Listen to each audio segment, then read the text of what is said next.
Olá, no Café com Política a gente continua conversando com os presidenciáveis. Desta vez, nosso convidado é o senador Álvaro Dias, do Podemos do Paraná, pré-candidato à presidência da República. Senador, muito bem-vindo, obrigado pela entrevista, é um prazer recebê-lo. Eu que agradeço, uma satisfação estar em Minas, estar em Belo Horizonte, um estado muito importante também nessa trajetória eleitoral, porque Minas é uma síntese do Brasil, né? E quem deseja ganhar a eleição no país tem que ganhar em Minas. Isso é inevitável, porque, eu repito, é a síntese do Brasil, um pedaço de cada lugar do Brasil está vivendo em Minas Gerais. Muito bem, participa dessa entrevista com a gente o editor de política do jornal O Tempo, Ricardo Correia, sempre nosso parceiro aqui no Café com Política. Prazer recebê-lo novamente. Ricardo, obrigado pela presença. Igualmente, Rodrigo, obrigado. Senador, muito obrigado mais uma vez pela presença. Muito obrigado a vocês. Senador, a primeira pergunta para o senhor. É inevitável falar desse momento que a gente vive no Brasil, com greve dos caminhoneiros, verdadeiro caos que está acontecendo em todo o país, desabastecimento, falta de combustível, enfim, um caos, a palavra que talvez melhor resuma essa situação. Fosse Álvaro Dias hoje presidente da República, qual seria a solução para esse impasse diante do problema que envolve os caminhoneiros, os reajustes constantes do diesel e de outros combustíveis, enfim, a política de preços adotada pela Petrobras? O que eu posso te assegurar é que, se eu fosse presidente da República, nós não chegaríamos a esse impasse. Porque eu acompanho a vida dos caminhoneiros através da internet, estou em vários grupos de WhatsApp que eles me incluíram, né? Eu acompanho o dia a dia deles. Então eu vejo que há mais de 2 ou 3 anos eles estão reivindicando. E o governo de costas voltadas para eles. As reivindicações dos caminhoneiros são simplesmente olimpicamente ignoradas pelo governo. Então, a falta de respeito, é a descompostura do governo diante de uma classe de trabalhadores, né, pelas estradas do país. Então, não chegaríamos a essa situação. Eu não faria, por exemplo, o que fez o atual presidente, por intermédio de um decreto, não é, autorizar a Petrobras promover reajustes a toda hora. É evidente, quem preside a Petrobras está preocupado em recuperar a empresa, que teve uma desvalorização pela metade do seu patrimônio com a corrupção. Então, o que quer o presidente da Petrobras e a sua diretoria é tapar esse enorme buraco que foi aberto com o assalto que praticaram contra a empresa nos últimos anos e coloca a mão grande no bolso do consumidor.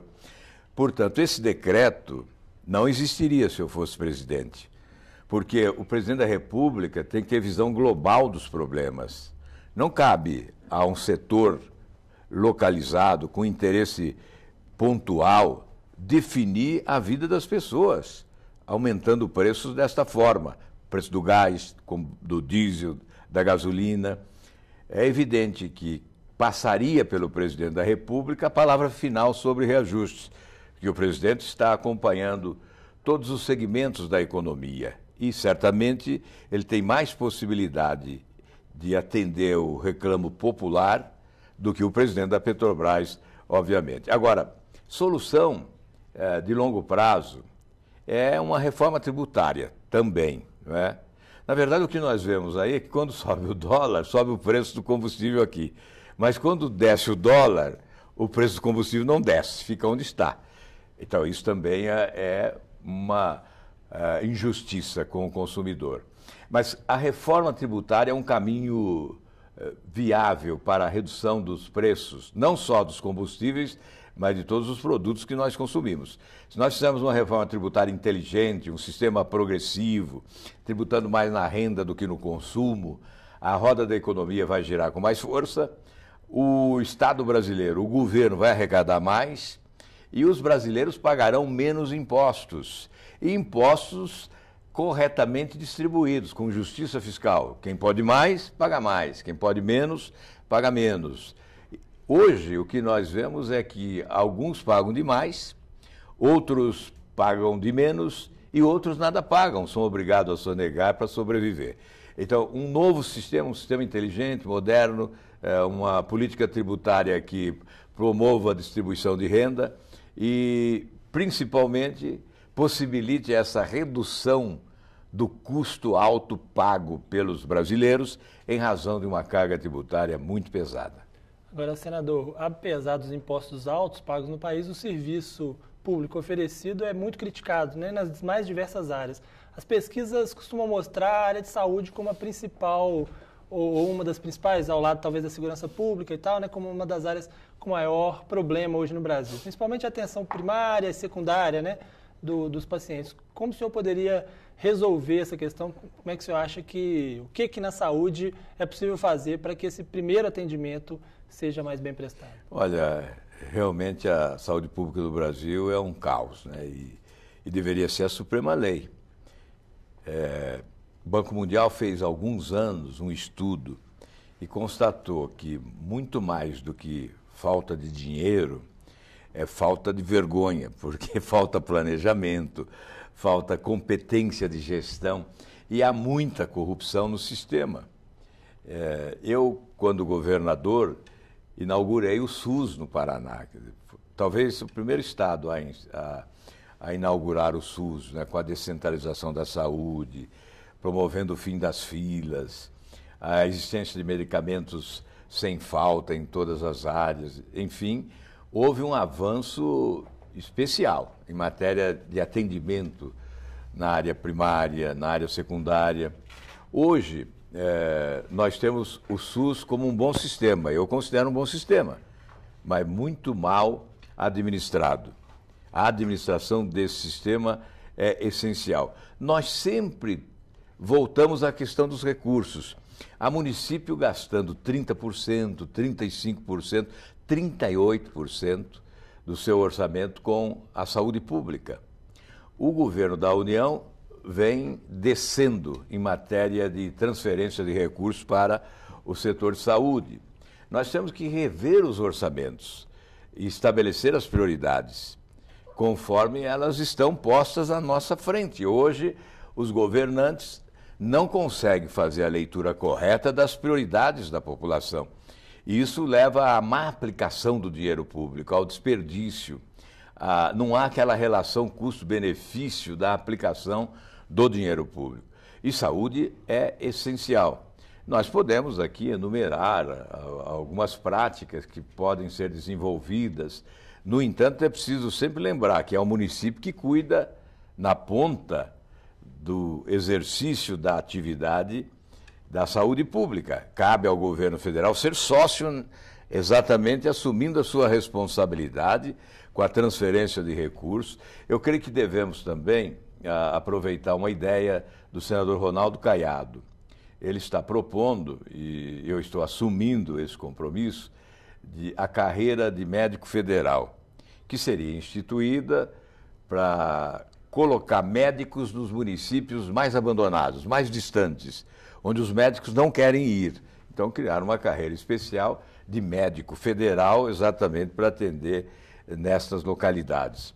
Então, o setor primário é essencial, há um médico de família que nós temos que valorizar, não é? Mas certamente o papel da União é possibilitar aos municípios, aos estados e especialmente aos municípios as condições necessárias. Não adianta o governo federal dar o dinheiro, construir a UPA e depois entregar para o município. Aqui em Minas Gerais há uma necessidade de construção de UPAs.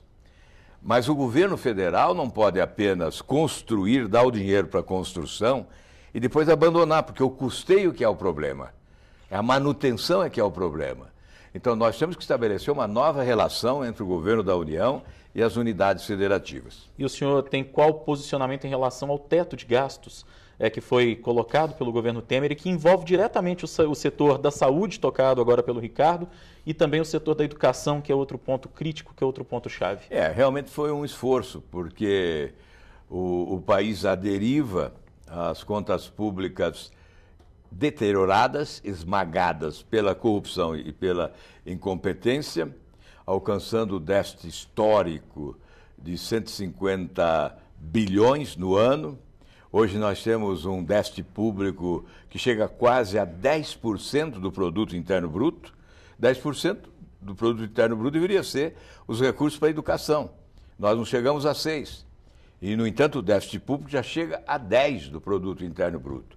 Então, houve uma desarrumação que começou a aprofundar-se por volta de 2007, 2008.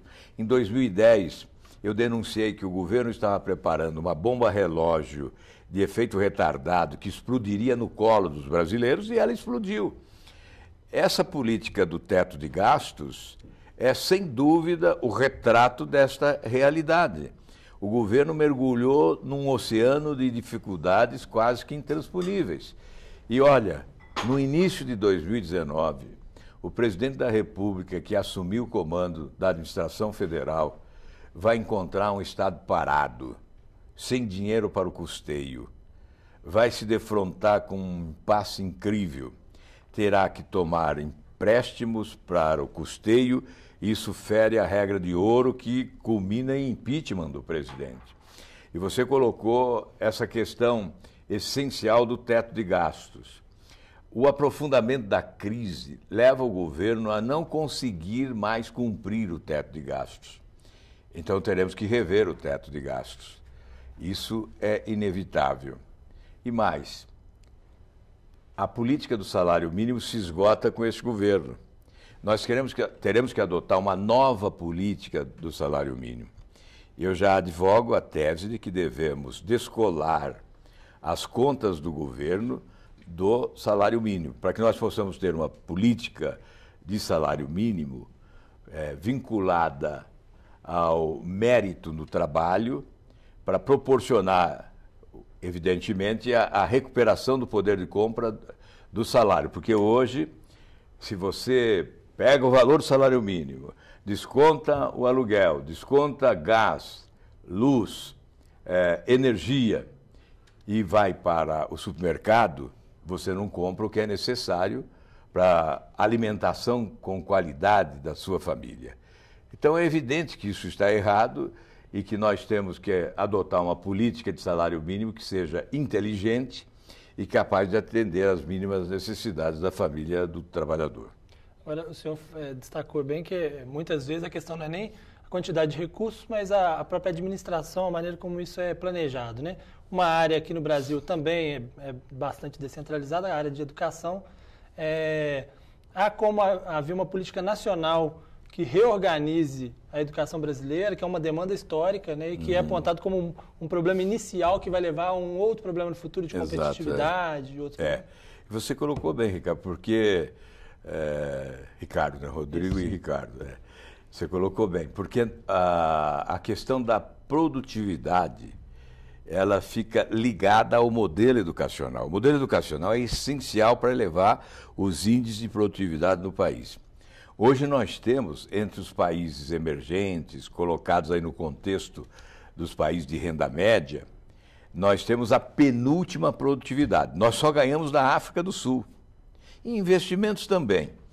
Mas aí nós chegamos à conclusão de que nós estamos muito atrasados em matéria de modelo educacional. Eu fui relator do Plano Nacional de Educação. Se esse plano estivesse sendo cumprido, nós estaríamos dando um grande salto de qualidade em matéria de política educacional. Lá no plano está 10% do PIB para a educação. Isso não se aplica. Apenas menos de 6% hoje, né?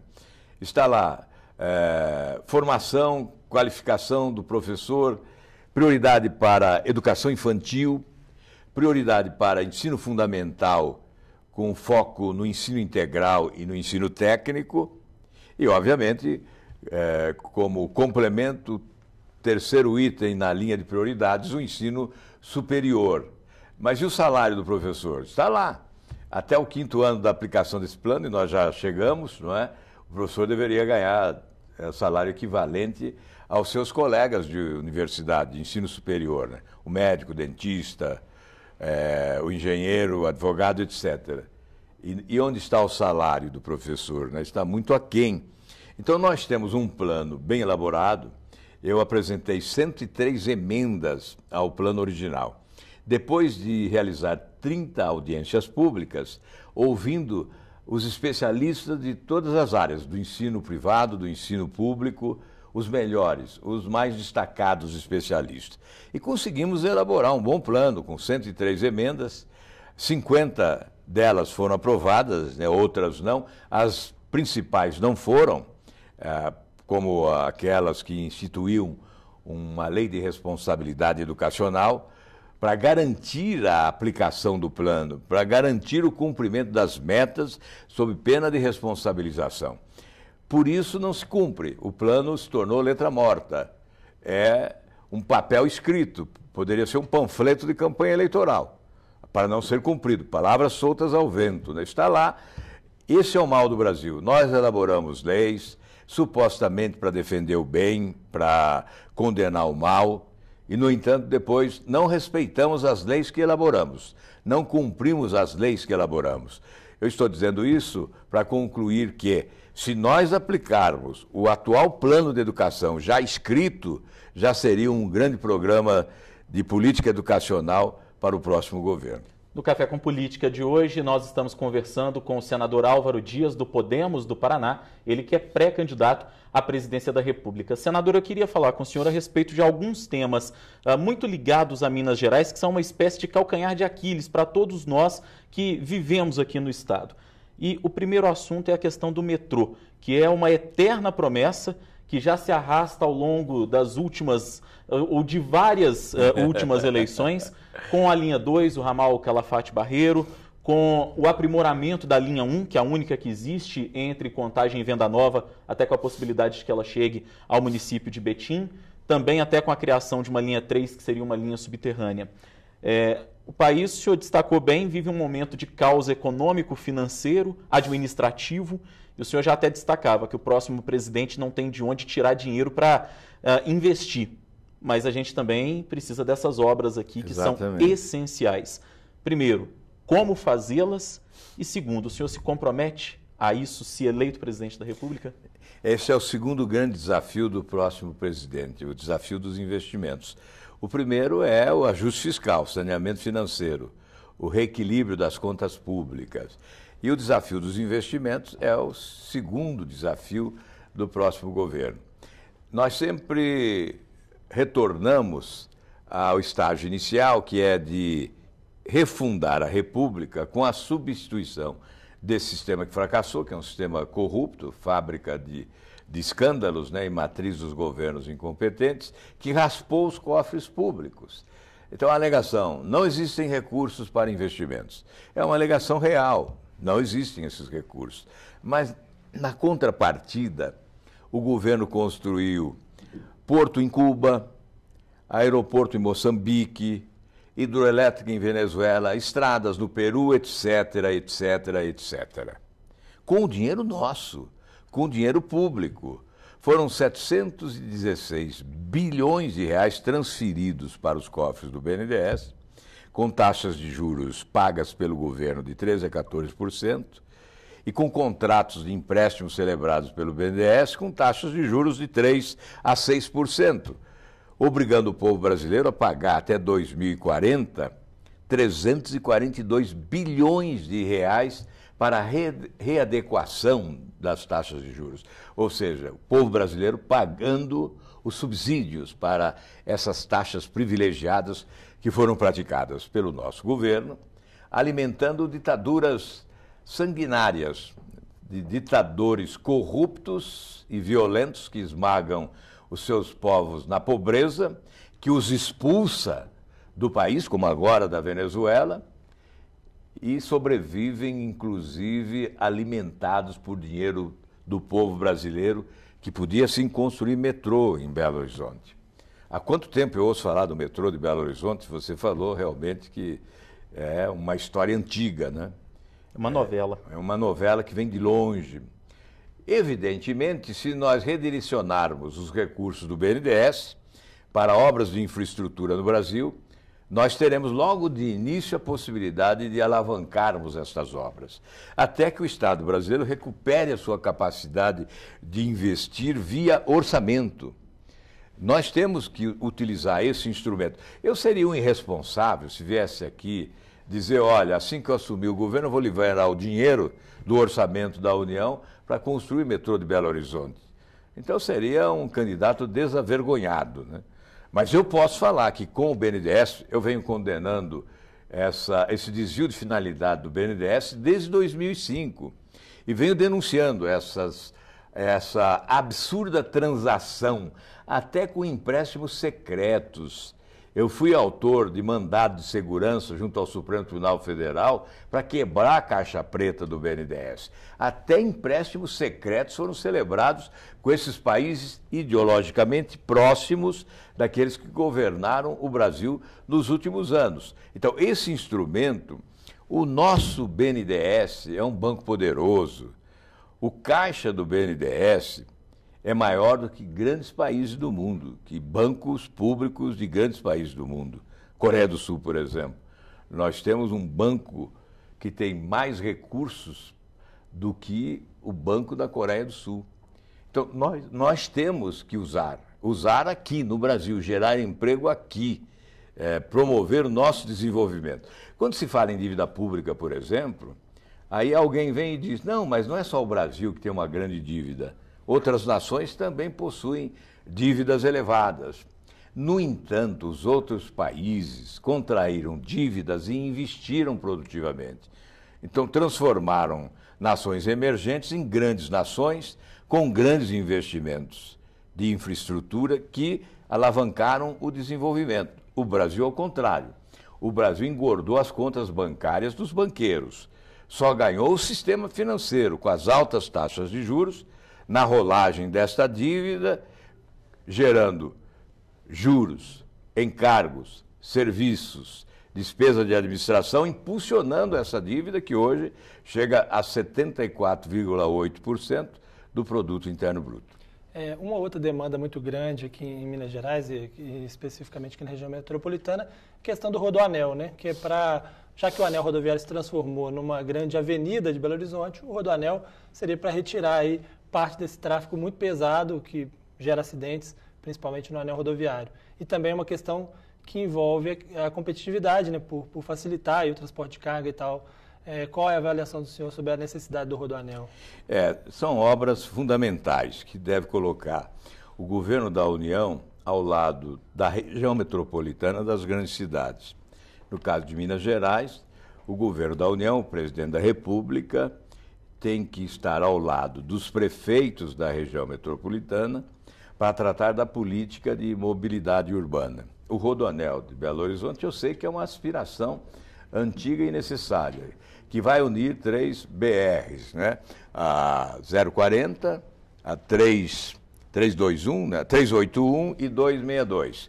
Aliás, são BRs, né? São BRs, portanto, são de responsabilidade do governo da União. Então, vai estabelecer esta integração, retirando o tráfego, sobretudo o tráfego pesado, né, do centro de Belo Horizonte, que tem proporcionado, inclusive, mortes e muito transtorno. Então, é uma obra fundamental que diz respeito à qualidade de vida das pessoas.